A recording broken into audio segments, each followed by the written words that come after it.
Welcome. In front of me I have Hama Fit Watch 5000 and I'm gonna show you how to unpair this watch from the Android phone.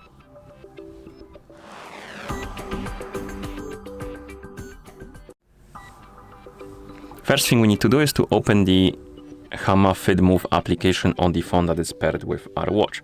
So let's find this icon and tap on it to open the app.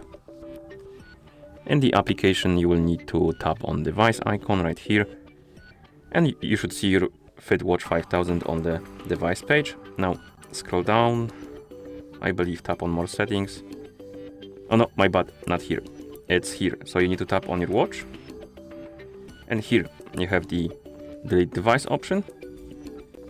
Tap on it, tap on yes, and the watch will be removed from the app. You can also check the Bluetooth settings on your phone, so I'm gonna open the settings, connected devices, and check if the watch is right here on the list. It is not, so we can close the settings. And as you can see, the watch also reset itself to the factory default settings.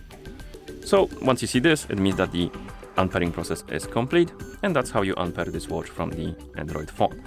Thank you for watching. If you found this video helpful, please consider subscribing to our channel and leaving a like on the video.